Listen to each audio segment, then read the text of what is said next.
So the final session, session 6, Radicalism and the Conservative Reaction. And I want to begin by going back to something that we started the first session with, when we were looking at the 17th century forerunners to the Enlightenment and their arguments about the state of nature and government being originated by an original contract. Well, of course, the arch skeptic David Hume in the mid 18th century takes quite a practical objection to the whole idea of an original contract. And he points out that indeed there is no such historical artifact. And he says first, and he does this in 1748 in an essay on the original contract, as it's called. In vain are we asked in what records this charter of our liberties is registered.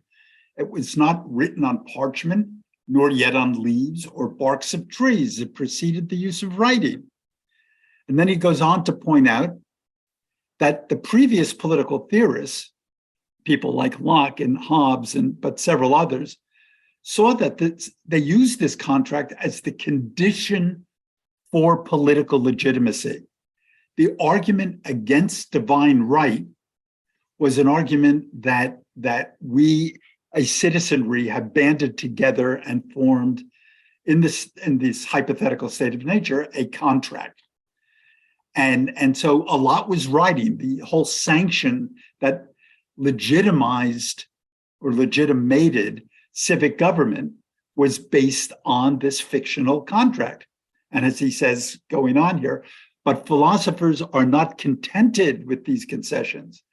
They assert not only that government in its earliest infancy arose from consent, or rather the voluntary acquiescence of the people, but also that even at present, when it has attained its full maturity, it rests on no other foundation.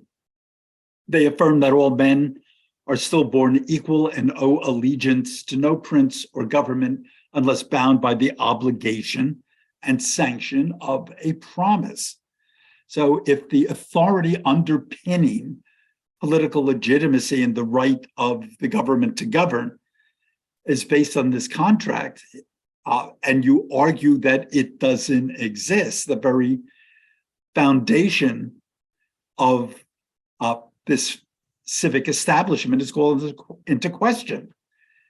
And he goes on to say, finally, that the contract is a convenient fiction and it's contradicted by experience, being the ultimate empiricist here.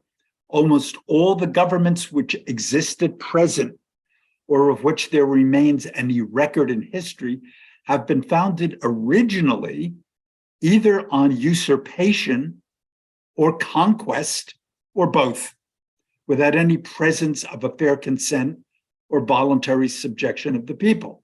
I maintain that human affairs will never admit of this consent, seldom of the appearance of it, but that conquest or usurpation, that is, in plain terms, force, by dissolving the ancient governments, is the origin of almost all the new ones which were ever established in the world.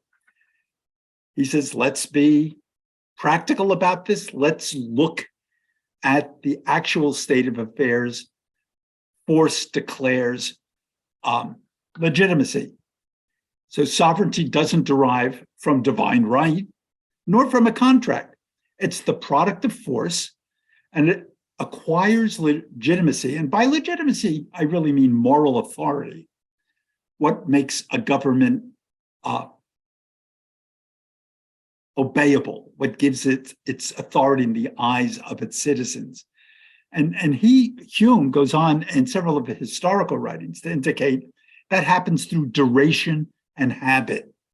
So indeed, if you've done it for a long time, and if people are habitually suited to accepting the world that they find themselves in, that government has legitimacy. So Hume is a two-edged sword. On one hand, he is something of a political conservative who wants to argue that the new emerging bourgeois classes in the Western states, for him, Scotland and England particularly, but also France, that they indeed form a middle, which a great sort of mass middle that shouldn't be tampered with too easily. But on the other hand, I should say, he's also arguing that there is no sanction against revolution, that the idea that you can't just make it up anew, that you can't reform it or rewrite it or reorganize it. He would suggest there's no reason that you can't do that. And so what we'll see is, if we followed Hume's devotees during the French Revolution, long after he's dead, by the way, he dies in 1776, I believe.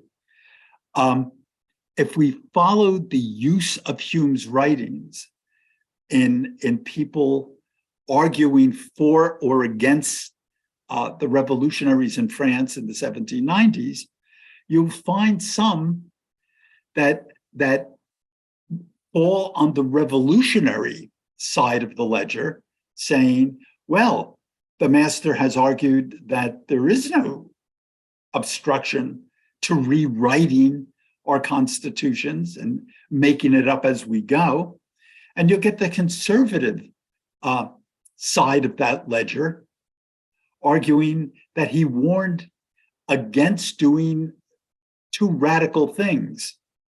And the reason he makes those warnings, and this is something I'll address at the end of this lecture when we look at him a little more closely. The reason he objects is that this habit that he talks about, duration and habit, that if you loosen the devotion to tradition, if you let the cat out of the box, if you take the lid off of Pandora's box, what you wind up with is potentially a world where nothing has the respect of authority. Nothing is legitimate. If we break the habits, well, why you? Why this? Why any novelty should command our respect and our devotion? And so he's used by conservatives to say, don't lift the lid off the box or all hell will break loose. And he often gets used by revolutionaries who want to argue, well, there's no contract, there's no divine right. Literally, there's nothing that says we just can't rearrange the furniture in our political room. And so he's ironically a father of all arguments when it comes to radicalism in the late 18th century. The Enlightenment, as it espouses this idea of reason and science tinkering with assumptions in the realms of physics and biology and other sciences, leads us to a superior state of affairs, also believes that this progressive thinking extends to the political world. So by the late 18th century, Enlightenment thinkers had confidently produced a canon of assumptions about the nature of mankind, the concept of rights in particular, and the contours of a just society, what a just society would look like. Past tradition, they would have argued, might be useful as a guide, but for the most part, past tradition might only be a demonstration of error. the wrong way of doing things. And they would, of course, cite the Middle Ages and the dominance of the Roman Church as an example of this. Revolutions in science and technology had reshaped the material base of society. So why wouldn't the same principles apply to social and political progress? And given the new social sciences being developed in Scotland, why couldn't this be extended to wider and wider social groups? And why couldn't we, on the foundation of studies of human nature, produce a world that is more amenable to the happiness of all and the just disposition of all? And so we see this confidence, which we talked about through all the lectures, being expressed in the Declaration of the Rights of Man and of the Citizen, declared by the National Assembly of France in 1789 at the beginning of what comes to be known as the French Revolution. And the confidence and assuredness of this document is what I really want to emphasize here. The first draft was done by the Marquis de Lafayette with input from his friend Thomas Jefferson, remember, who had done this a dozen years earlier in the British colonies. And the final draft was done by Abbé Sieyès and Mirabeau, the Count Mirabeau, who were heavily influenced by Montesquieu and Rousseau.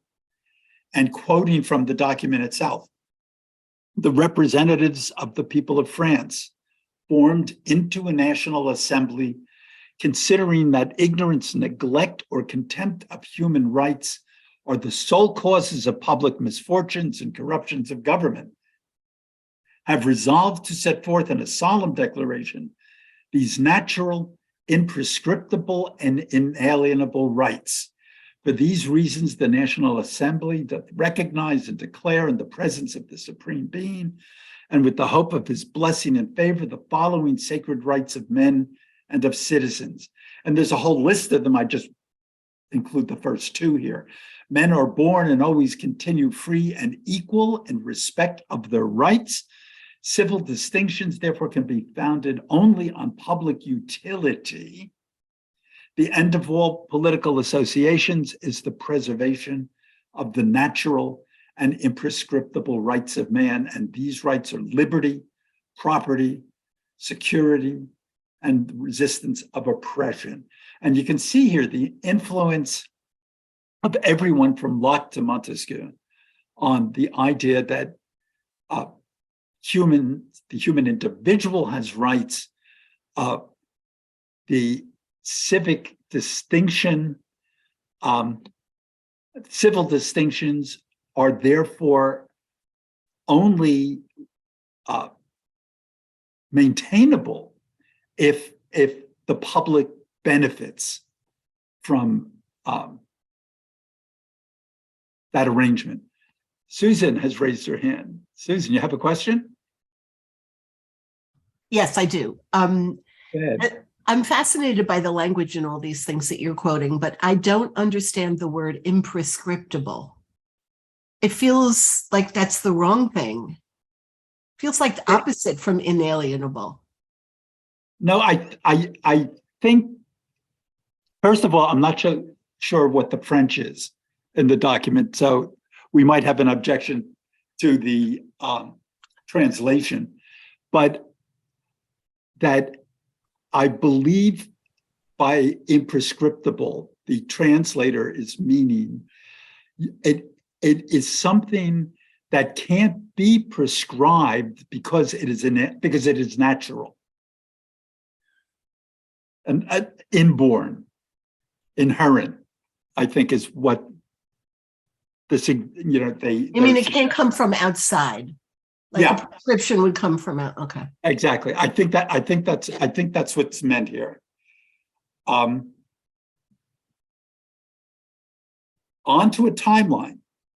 And the reason I'm taking our focus to an actual set of historical events is that in the French Revolution, we have a kind of historical laboratory of the Enlightenment meeting the counter-Enlightenment. So everything I've pointed us towards, and we've taken a peek at, regarding Enlightenment attitudes towards the human capability to rewrite their social relationships, to, in effect, revolt, in effect, radicalize, and the warnings that the new counter-Enlightenment conservative arguments, which we're going to look at later on in this session, are going to make about revolution, all meet in this, I would call it a historical event, but it's actually a rolling series of historical events that we group under a single noun, as if it were an entity, a historical entity. It really isn't. But we have the movement from over time. This timeline basically looks at the movement from the monarchy to a constitutional monarchy to a republic, and just before it spills over into the Napoleonic Empire at the end of the period. And what I wanted to emphasize, and the reason I sort of color-coded what I call increasing radicalization and increasing reaction, is that over time, beginning from 1789 on, we are going to find a bourgeois reform movement transforming itself into an ever increasing, radically egalitarian revolutionary position. And this will provide a template for every revolution, political revolution, that's going to follow in the 18th and 19th centuries. The French Revolution becomes the living example that touches every touchstone, that in effect invents every touchstone that all subsequent revolutions all over Western Europe and the Americas, including radical socialist and communist expressions in the Soviet Union and other places in China in the 20th century. If we very loosely begin in the box that's at 1789, there's the formation of the National Constituent Assembly and the storming of the Bastille. Basically, while the storming of the Bastille is perpetrated by the Parisian working force, the sans-culottes, the National Constituent Assembly is dominated largely by small petty bourgeois lawyers and business people of lower ranks who wanted political and economic reform, but did not want to do away with the monarchy, and really would sort of be seen now as middle of the road reformers. By 1790, you get arguments that the church has been arguing against the new reforms, and that lands and holdings of the clergy should come under state control, and the influence of the so-called Jacobin Club, those who begin to band together. There are movements to develop social societies built around agreement on central political issues. And if you excuse me for 1 second, I have to let the dog out.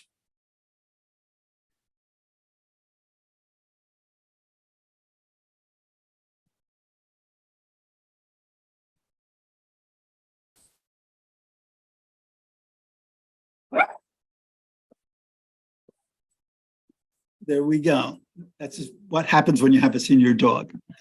By 1791, the king, who isn't willing to really give up much ground, leaves Paris. He's brought back from Varennes. There's a new constitution proclaimed. By 1792, the Central and Eastern European forces and the English really feel threatened by the rise of this radical tide. And so war is threatened. They want to put the king back on the throne in France. The National Convention is instituted to replace the Constituent Assembly. A republic is declared, no king. Let's really make up the new political establishment anew. Let's start from scratch. In 1793, the radicalism continues. Marie Antoinette and Louis XVI are sent to the guillotine under the influence of Robespierre and other members of the Committee of Public Safety. Civil war breaks out in parts of France, revolutionary tribunals. There's a Jacobin coup, and the more conservative elements, we'll talk about the difference in certain parties in France at this time, and the next slide. But the more conservative elements of the Jacobins, the Girondins, named after an area in France where a lot of the deputies came from, sort of the less radical and more bourgeois elements of the revolutionary class, though, are now deposed, and the reign of terror begins to the guillotine. And what you find in this 4-year march from 1789 to 1793 is something that's going to characterize revolutionary movements for the rest of world history. And you find it, by the way, on all sides. You find it. You'll see it happen in American politics now, for instance, that members of a particular political sensibility or party or agreement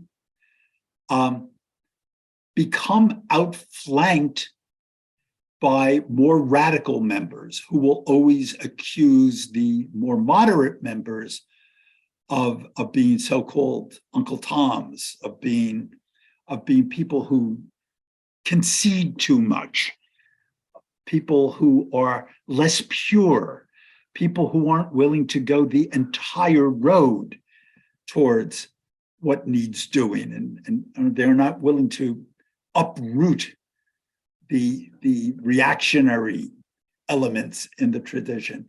And so you'll always get this march where the more extreme elements displace the previous set of extreme elements, which are now being attacked as much too moderate, much too centrist, much too concessionary. And then, of course, what we see finally happens is that by 1794, a massive reaction begins to occur, the so-called Thermidor reaction, named after a particular month when it happens. And Robespierre and Saint-Just and a number of the most radical of the radical party in France are themselves executed.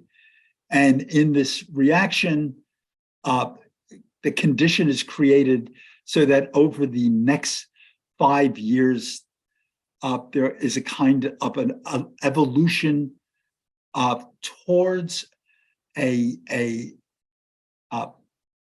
conservative reorganization that is taken advantage of by the General Napoleon, who's the most successful operator representing the new consensus. And he winds up ultimately declaring himself emperor and manages to get away with it, mainly because he develops a lot of public backing among the poor. His reforms are fairly practical. He sets himself up, if you will, as a kind of philosopher king, and there is enough in his reform for enough people in France, certainly, and actually in other parts of Europe as well, because the French army spread revolution to places that they managed to gain control over. And Western Europe becomes, in effect, revolutionized by ideas of the French Revolution as moderated by the conservative reaction represented by Napoleon and the more right-wing reaction to the extremes of 1793. So this takes place, and it becomes, if you will, the topic in world politics at the time. So every reaction, every Enlightenment response, every counter-Enlightenment response has to be made to these events. Was this justified? Where did it go wrong? How would it be better? If it wasn't justified, what was uprooted? What really was political legitimacy if they didn't have the right to do this? So the debates begin to take shape and yield what we have come to inherit as sort of the grand left versus right debates of the last couple of centuries. Now, before we get there, and I just want to talk about this left and right wing expression of the revolution, in the assembly and the convention, groups became known by where they sat. Now, this idea that you have the radical left red dots over here and a gray middle and a blue right is somewhat misleading, in that those who would be most radical or those who would be most conservative at any given point during the revolution would have their places shifted slightly. There's a radicalization shifting leftward here, so that the Gironde, the most prominent members of the Jacobins early on, they were opposed to monarchy and they supported the Revolutionary Wars, and they were the radicals of the Legislative Assembly. But by the time you get to the convention in 1792, when they're outflanked by Rousseau and Saint-Just and a number of others, and Marat, they are conservative. They are the right, and they break with the Montagnards, the mountain. The left wing was called the mountain because their benches were higher, and so they looked down on the plain, the middle rankings, the Marais, which was largely uncommitted and non-ideological deputies from different places around the country, and they didn't belong to the Jacobin Club or any of the others. The Montagnards, or the mountain, and they were the most extreme radicals and the authors of the Reign of Terror. Their members were most responsive to the demands of the Parisian mob, the working class sans-culottes. And after 1794, the reaction, which is often referred to as Thermidor because of the month when it occurs in the new calendar, and they were the reaction to the radical program of Robespierre. So in the Montagnards, the most famous names are Robespierre himself, Danton, Desmoulins, the journalist, and Marat. in the Gironde, you got particularly Madame Brissot and Madame Roland and her husband we would now consider them sort of the middle of the roaders in that world. But this clash of ideologies, of course, becomes the intellectual center of political theory for the next 2 centuries.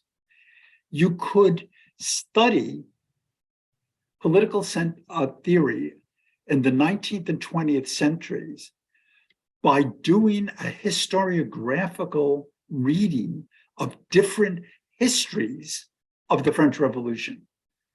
So you could write a book on 20th century political theory just based on people writing histories of the French Revolution in the 20th century.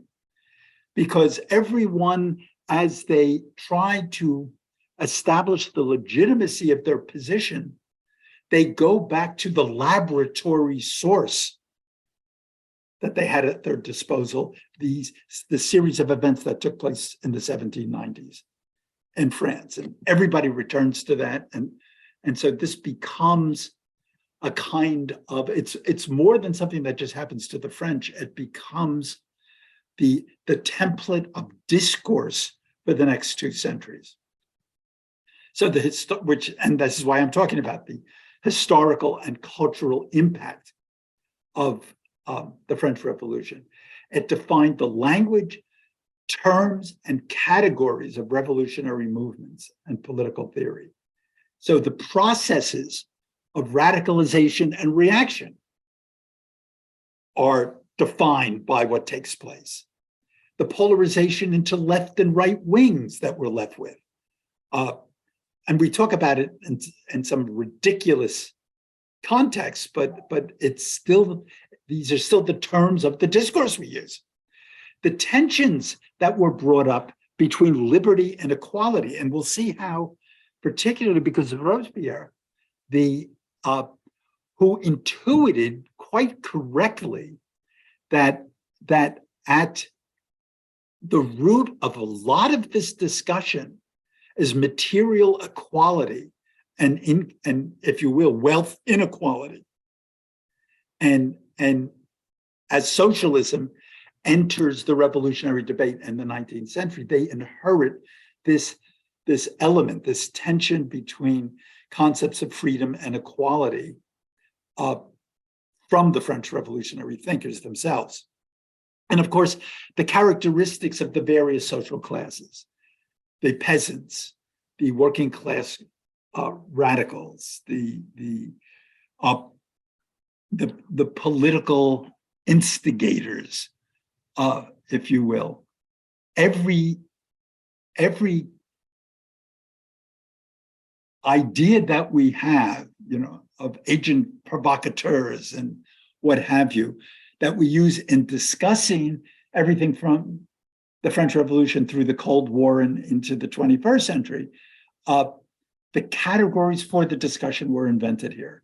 So the historical events of the revolution became these cultural icons. And as I pointed out, property ownership and property distribution becomes a central political issue here. This is why the French Revolution is ultimately much more important to Western history than the American Revolution, because the American Revolution did not address, tried to suppress discussions of property, especially as it extended to the institution of slavery, as we know. But the idea was that they could hold on to the same bourgeois consensus that had existed when they were colonies in the Americas. Just change that, but not change any of the social relationships between classes or races, for that matter. But in France, it was all up for grabs. And this is why the French Revolution becomes the central historical event, if you will, of modernity. And I threw a couple of pictures here. Of course, in art, everything becomes a hallowed topic. Everything that happened in the French Revolution, I could have chosen 50 paintings of the storming of the Bastille, or the tennis court oath as it was made. And David becomes, Jacques-Louis David becomes the great painter of the revolutionary moment in the early 90s. And to make my point to David's, this glorious, of course, painting, the death of Marat, as Marat was rousing Parisian public opinion against the more moderate members of the Gironde. Charlotte Corday,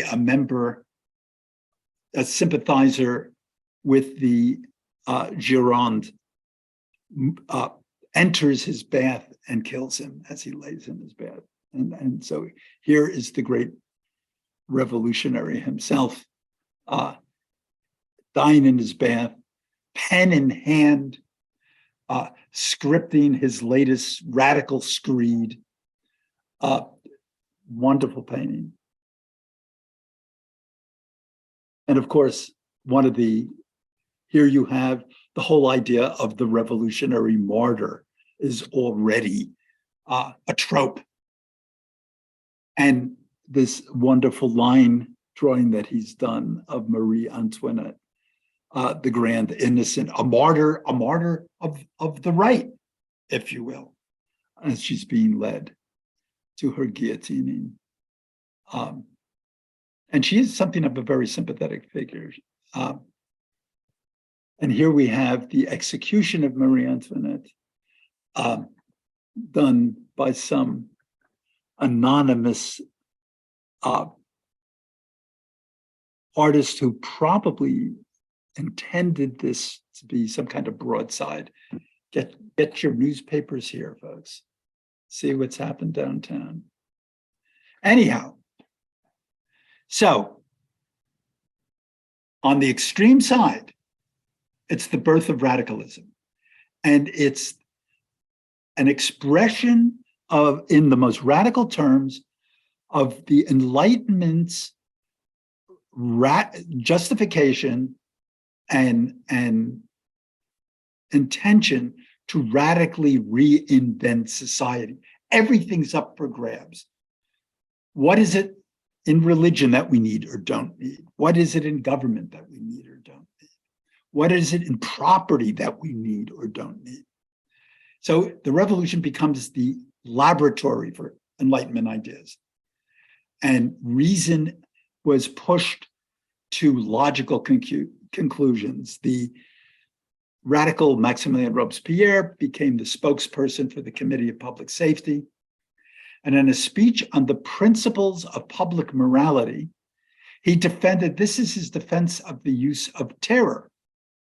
And this is his picture, Saint-Just, the archangel of the terrors, it was called, and Danton, who tried to resist some of the more extreme elements that Robespierre pushed.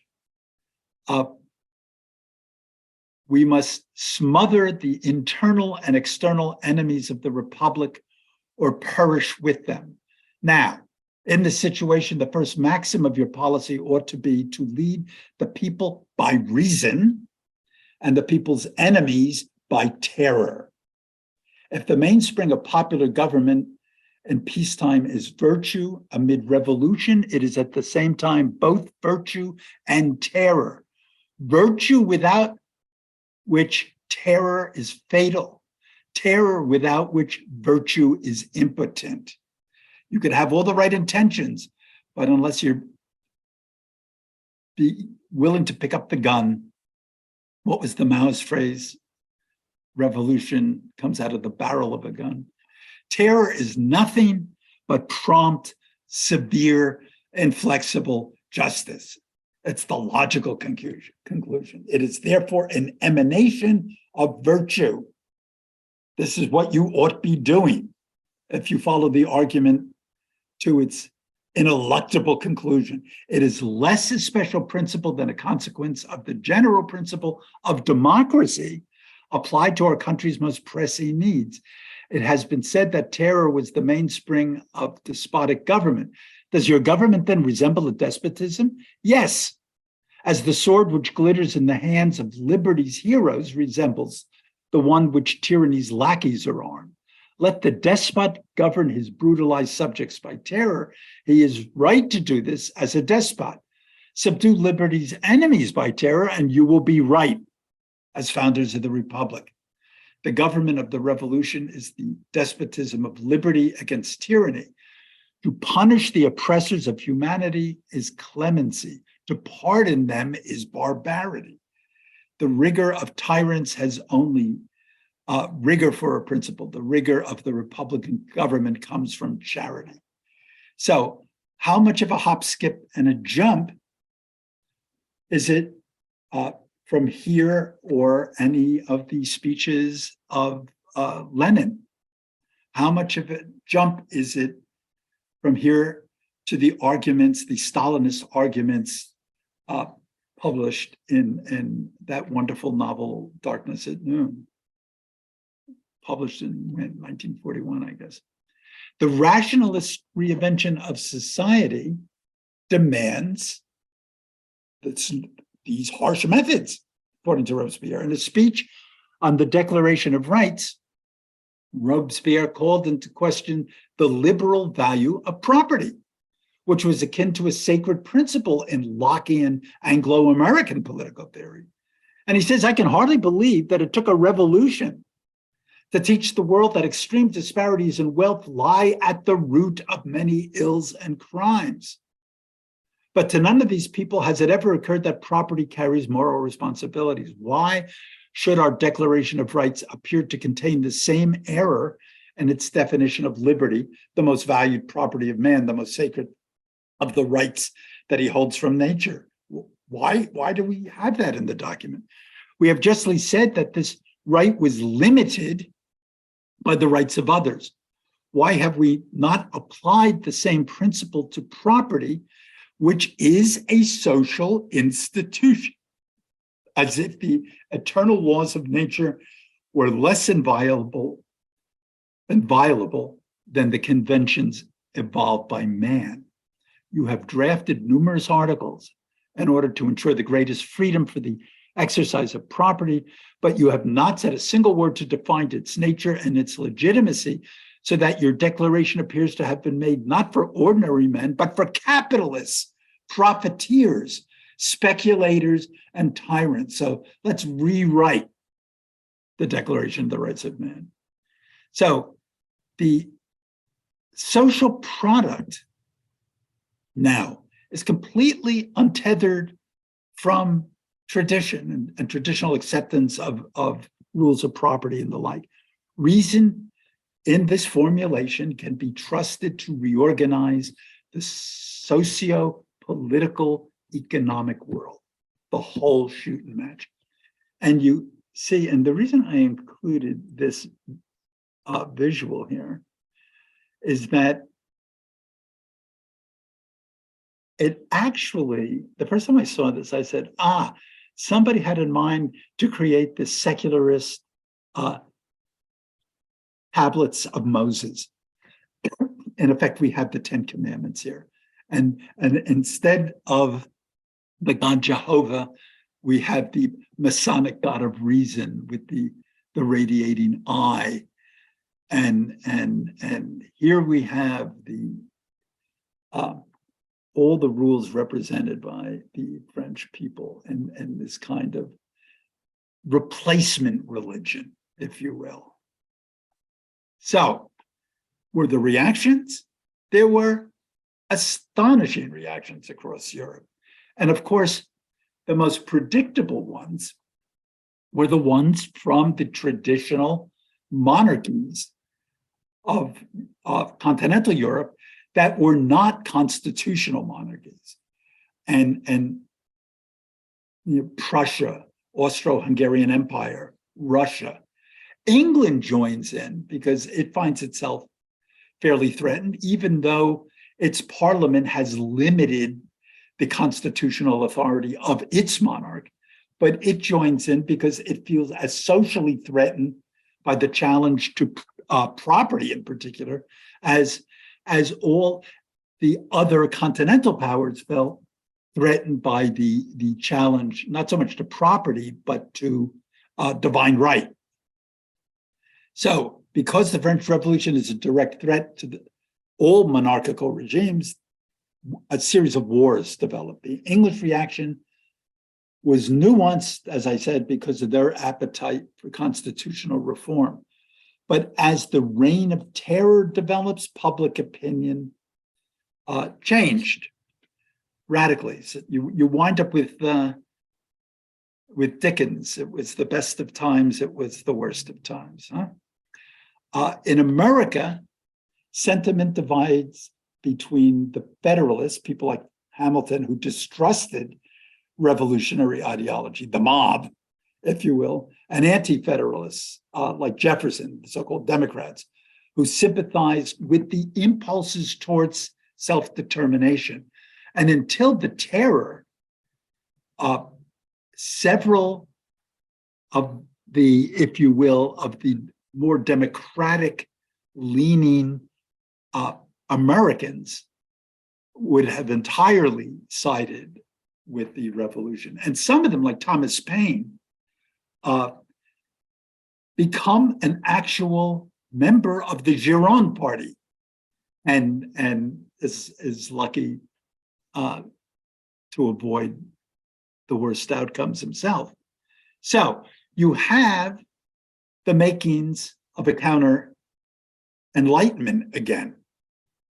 You have a political content to contribute to the romantic critique of Enlightenment rationalism. And now you're going to have a political counter-Enlightenment that will grow out of that tradition we talked about last week of people like Herder pointing towards non-rationalist elements in the inherited tradition and the tribalism of the folk and the solidity of established religion that anchored the culture. We're going to get arguments that wed themselves to these arguments that were first made in the artistic spheres and the ones that we began to look at last week. The revolution gave birth to movements across Europe that in the next century would touch every institution of the modern state.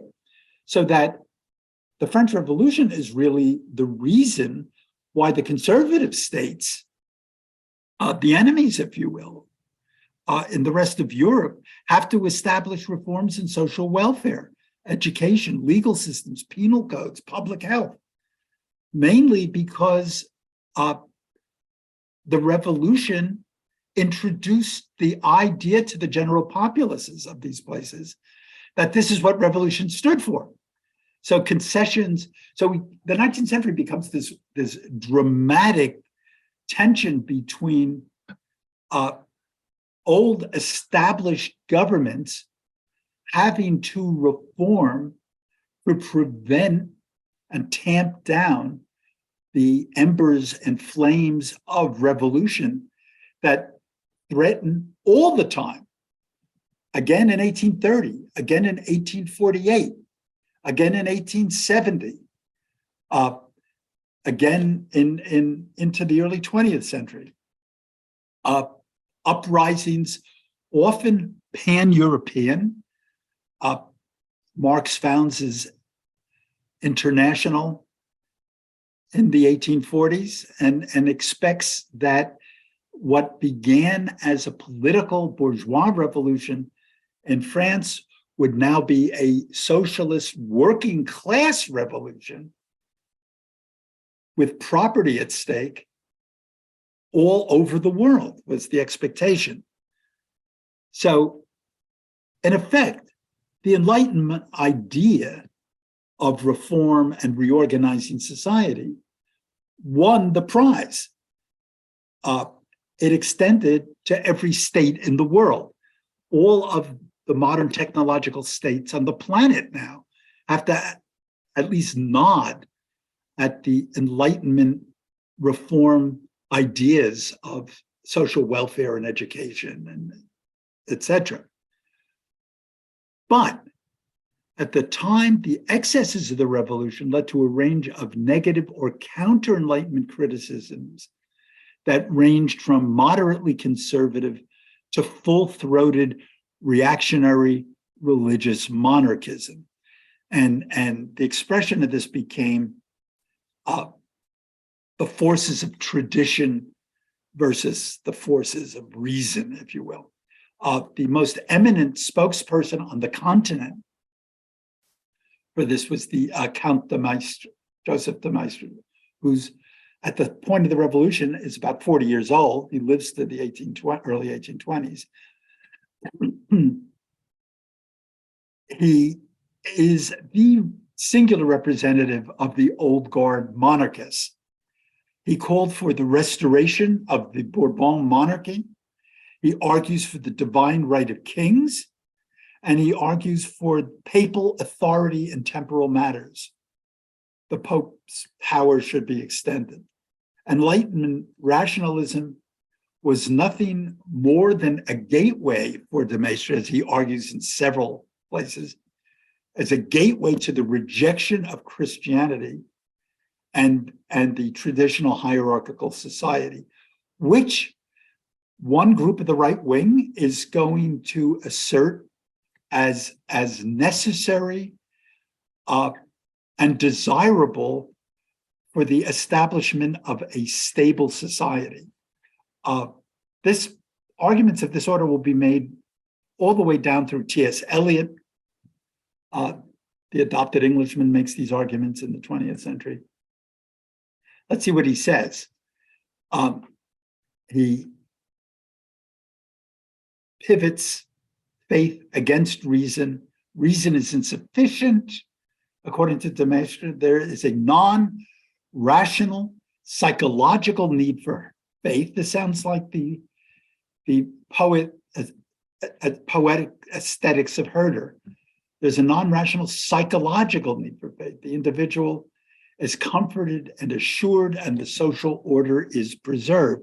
You can hear this argument being made today. Human reason, reduced to its own resources, is perfectly worthless, not only for creating, but also for preserving any political or religious association, because it only produces disputes. And to conduct himself well, man needs not problems, but beliefs. His cradle should be surrounded by dogmas, and when his reason is awakened, it should find all his opinions ready-made, at least all those relating to his conduct. Nothing is so important to him as prejudices. Let us not take this word in a bad sense. It does not necessarily mean false ideas, but only in the strict sense of the word, opinions adopted before any examination. What Hume would call habitual ideas, second nature. You tend to not ask yourself every time you see a policeman at an intersection to say, what authority does this man have to control traffic or whatever? You just take it as the foregone conclusion. It's in de Maistre's case, a kind of a prejudice, a set of ideas about right order. And if they're not habituated, if they're uprooted, if they're called into question, what are you left with? A disorderly, constantly erupting society of one kind or another. There must be a state religion, just as there is a state policy. Or rather, religious and political dogmas must be merged and mingled together to form a complete common or national reason strong enough to repress the aberrations of individual reason. The aberrations of individual reason. Religion and patriotism. For there is no true patriotism without religion. Patriotism only shines in centuries of belief, and it always declines and dies with religion. When religion dies, patriotism goes with it. As soon as man separates himself from divinity, he vitiates or weakens himself and vitiates everything he touches. His action becomes base, and he acts only to destroy. In proportion as this powerful tie is weakened in a state, so all the conserving virtues are weakened, all character is degraded, and even good actions become petty. A murderous egoism relentlessly presses public spirit to retreat before it. I would point out that these sentiments, which are very attuned to the romantic disposition towards the foundation, the creation myth of we the folk, the tribe, we the people. The romantic tinge surrounding all of this, of course, is that it itself as an idea has been invented. This idea of the happy peasantry on the the village green is itself a fantasy that never existed in the way that it is imagined. The patriotic, communally directed, religious peasantry of faith is itself a construct, as much of a construct as the idea of the revolutionary cohorts creating this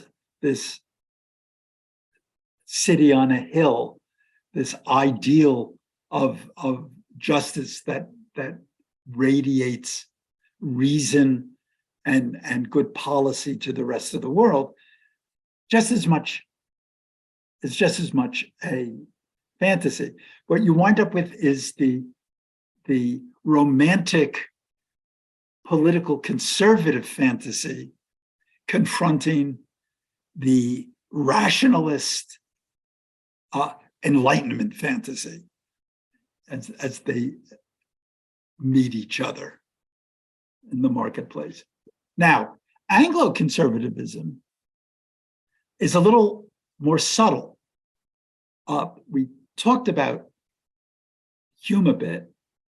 The skepticism of David Hume and other Anglophone, English and Scottish and American thinkers was inherently conservative, and that it took a jaundiced view of any assertions to extreme rationalism, because British empiricism distrusted following chains of logic, Cartesian chains of logic down the primrose path.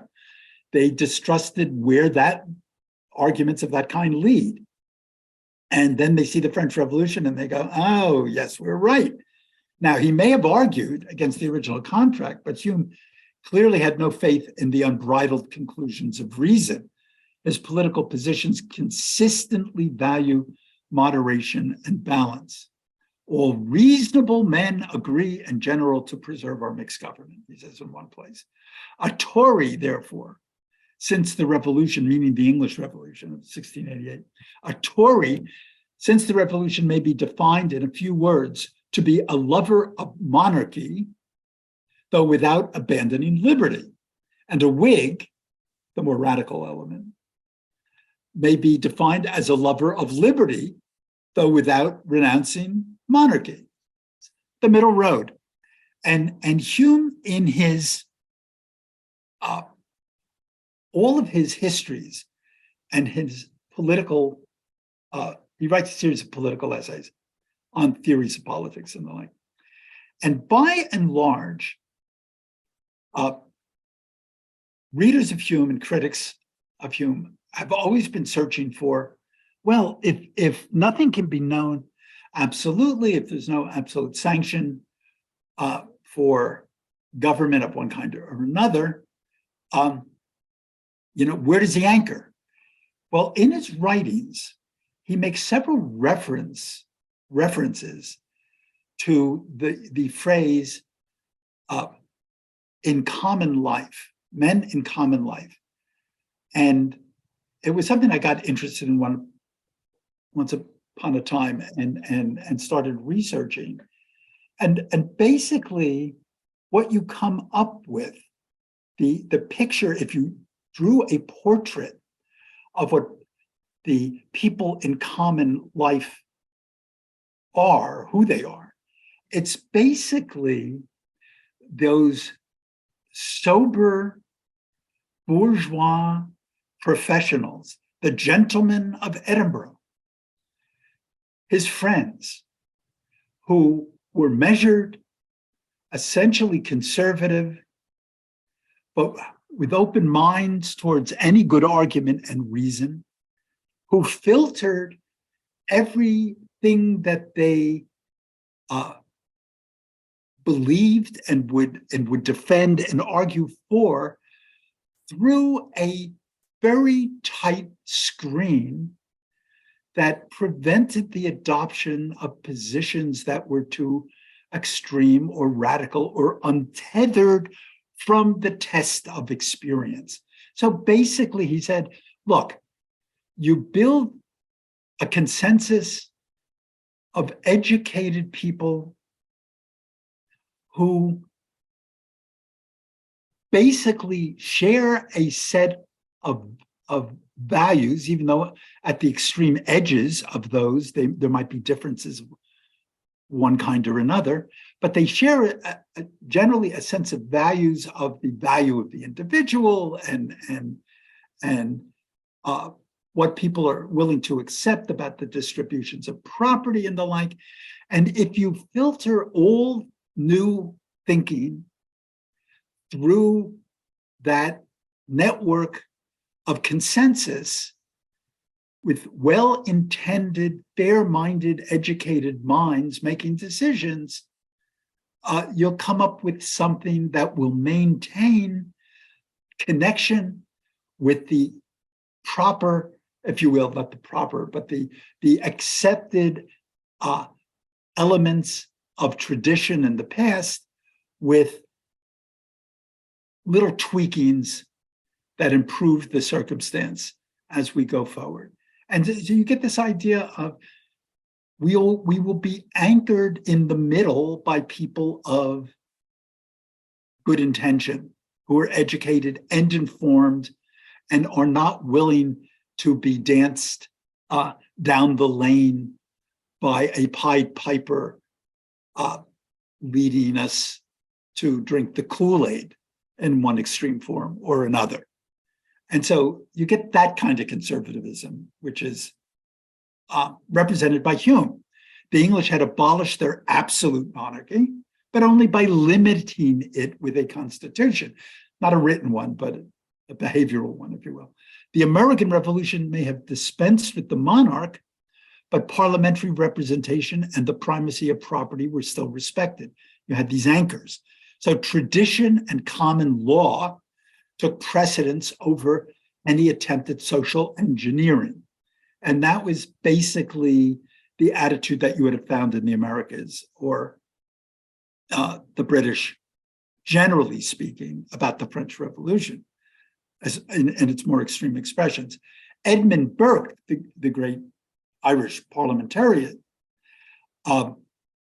who dies as early as 1797. So he's old age, if you will, in his 60s, is entirely engulfed with viewing the French Revolution from abroad and writing the great book, Reflections on the Revolution in France, as early as 1790, before the revolution really gets extreme.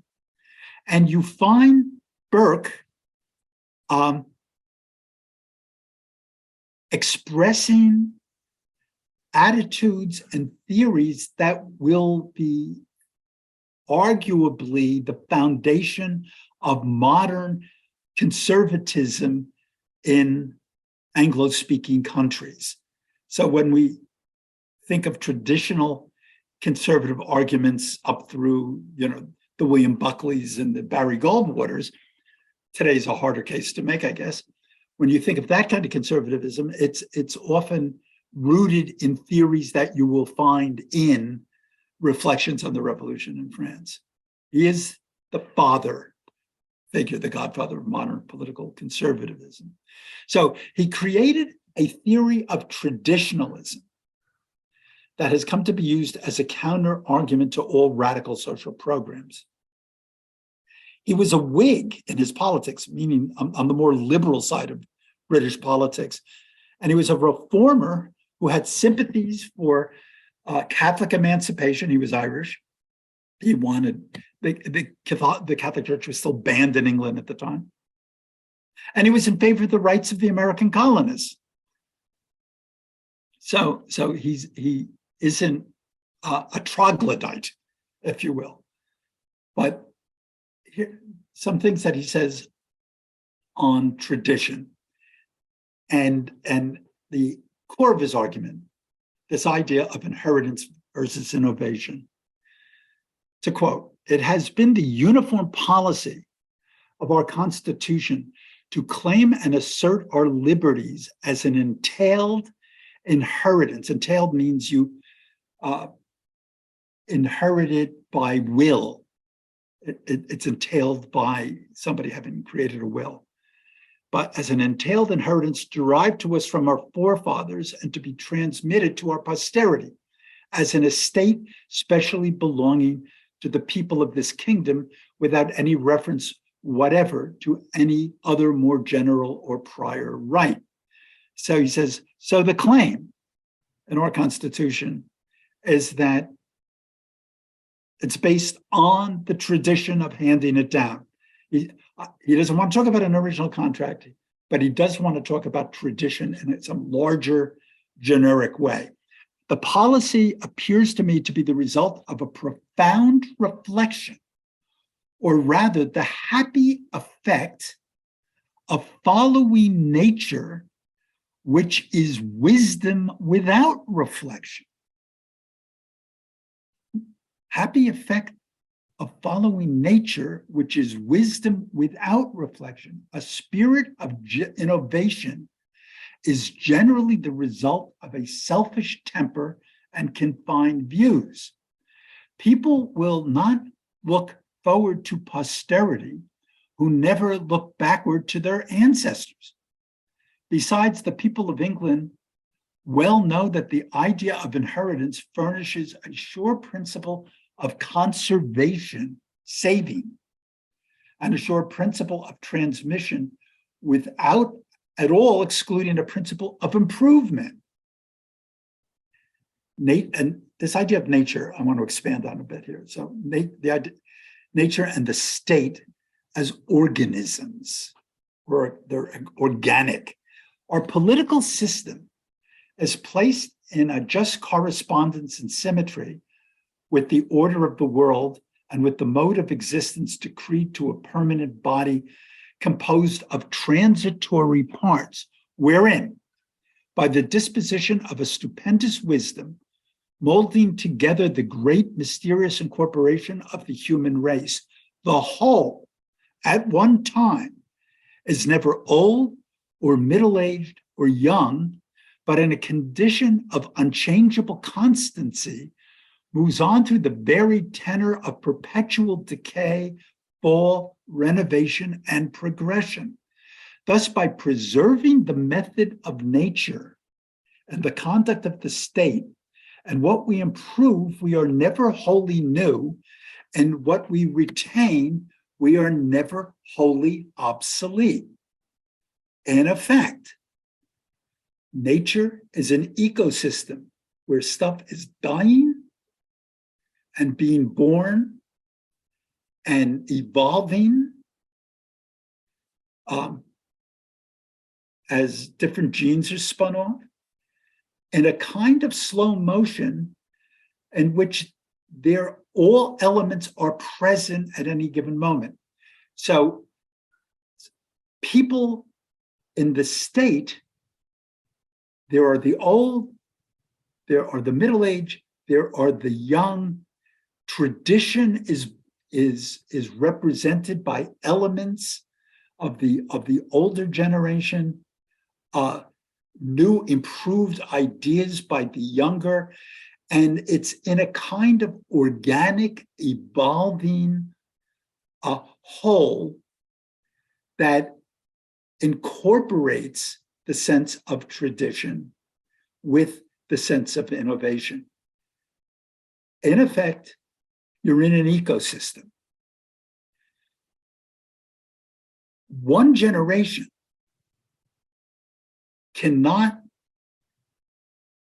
radically encompass all those elements in the ecosystem. In other words, the reasoning intentionality of one small slice, one generation, can never comprehend the wisdom of the entire ecosystem. We now know this from biological ecosystems. Oh, well, there is an imbalance of certain kind of an insect in this ecosystem, so we'll just introduce a predator for that insect. And then 10 years later, oh my God, what have we done? We've thrown all these other things into an imbalance. And so the thing has evolved slowly, amenable to changes, but if you will, there is, it almost sounds like Adam Smith's hidden hand. It's almost as if there is what he calls a wisdom in nature, in the slow evolution of the transition of social and political institutions, that no one set of ideas. I mean, in effect, he's saying if we had all listened to Abbie Hoffman in 1968, maybe we would have wound up in a world that we wouldn't want to be in 50 years later. He's suggesting. Here's the frontispiece of that book, as it was first published in London in 1790. Anyhow, he goes on the theme of revolutionary novelty. You had all these advantages. He's talking to the French. Appositely here. You had all these advantages in your ancient states, but you chose to act as if you had never been molded into civil society and had everything to begin anew. You began ill because you began by despising everything that belonged to you. All the pleasing illusions which made power gentle. This is a very famous quote from the book. All the pleasing illusions which made power gentle and obedience liberal, which harmonized the different shades of life, and which by a bland assimilation incorporated into politics the sentiments which beautify and soften private society, are to be dissolved by this new conquering empire of light and reason. All the decent drapery of life is to be rudely torn off as we demolish our aristocracy and demolished our churches and demolished at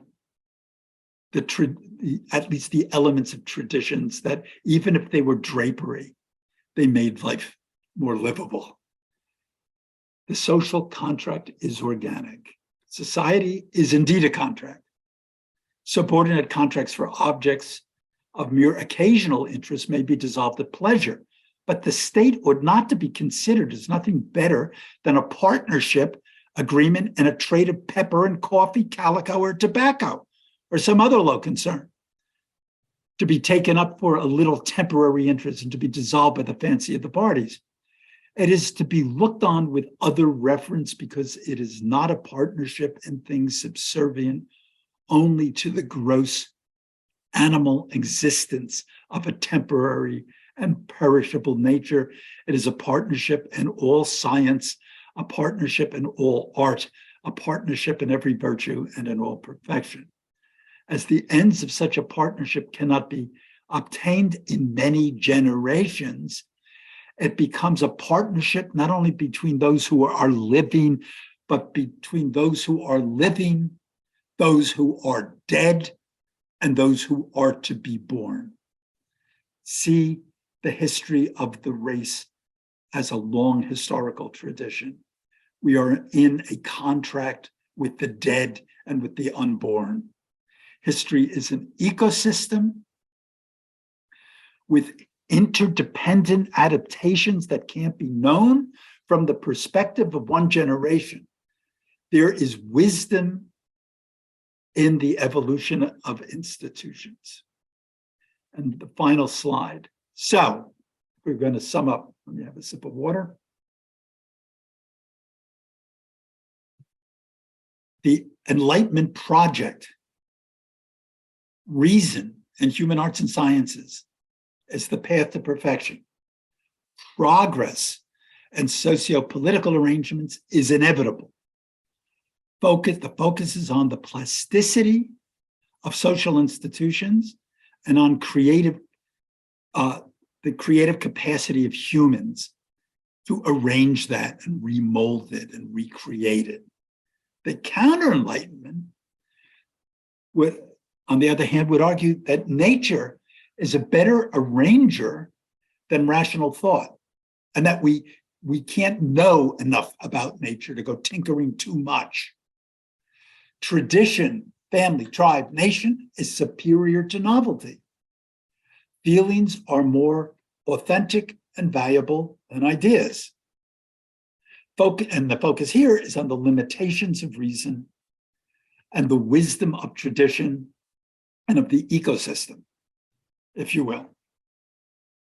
And so in those three boxed bullets in the middle of the page, it's as if the grand arguments of the period, the value of artifice versus the value of nature. And of course, this is an overstated case. I'm epitomizing extreme versions of each side here. The virtue of the invented over the virtue of the organic.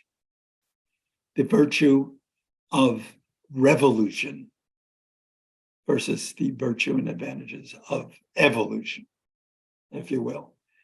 And of course, in the art all the way through the first half of the 19th century, in the most famous depiction of revolution, we have liberty leading the people. This is from the Revolution of 1830. You can tell by the, what do they call those kinds of top hats like that? But there she is, to the barricade, the famous leading through 1848. And of course, all of that somewhat saccharine art of the folk that becomes the hallmark, one of the hallmarks of the Romantic movement and of the idea of this idealized traditional people in touch with its roots. We have, this is Norse, a bridal procession on the Hardanger Fjord. I don't know whether I pronounced that even close to being accurate. And here we have the happy family in tune with nature and the wonderful sky and the benevolence of the Almighty shining down from above and the sun-dappled, snow-rimmed mountains. With that, I am going to stop the share. And I'm going to remove my pen. And we have done it. It's over. I hope I help you get a sense of the many elements of modernity being born in this period. And it's a period in which I believe the modern vocabulary was born. The way we have of talking about our world and the full gamut of extreme positions that we can take on that world. Anyhow, any comments or questions or whatever?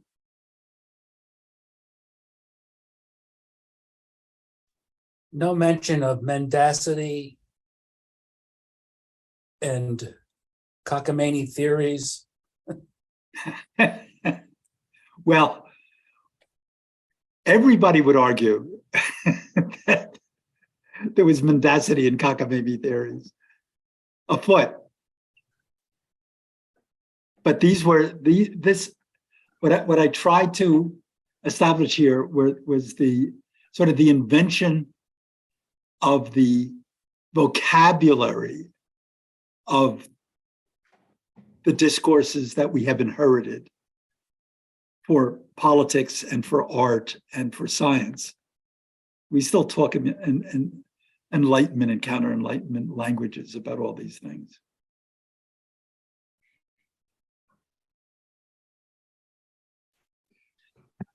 Well, I just wonder, Lou, if I can say, what is there possibly after the Enlightenment and the counter-Enlightenment? Or are we forever going to be living with that, or some assessment of those two? well, I tend to think that we've so defined extremes of argument and those vocabularies, and we've so muddled the uses of all these terms, and we're in a kind of a decline of robust political thinking. You know, we wind up sort of just rehashing, usually in degraded versions of that language. Yeah.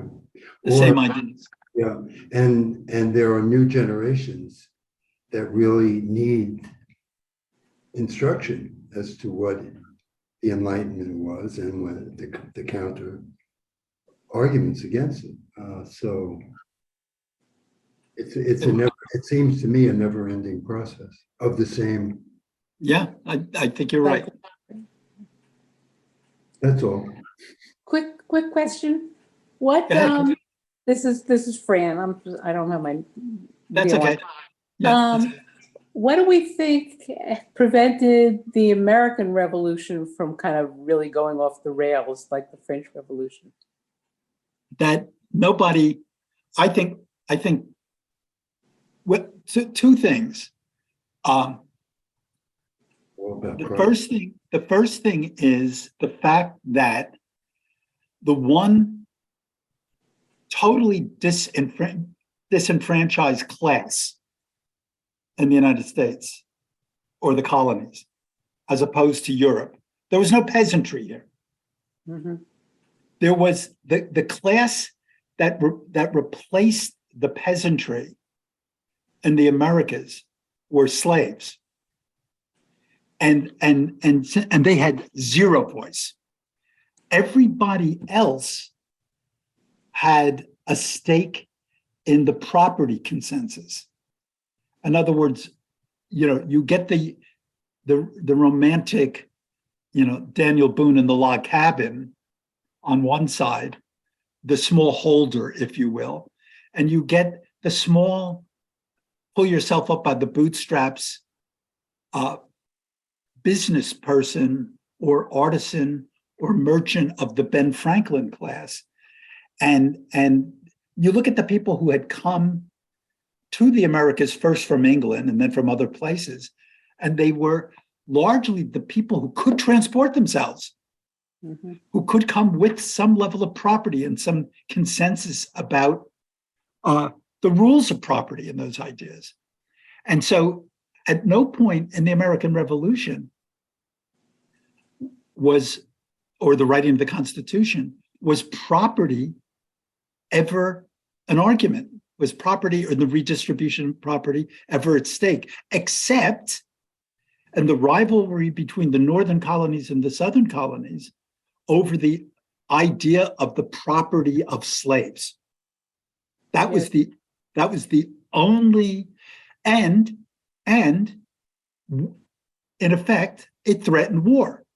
And it threatened going off the rails, and it did produce the American Civil War, which is, I suppose, our version of going off the rails. Yeah, okay. Great. and maybe the Civil War that we're about to have. God, God help us. This was fascinating. Thank you so much. Okay, thank you.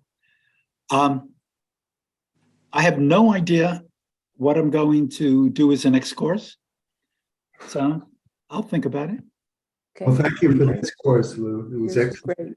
Right. It's great. Thank you. Take care, everybody. See you. Bye-bye. Thank you, everyone.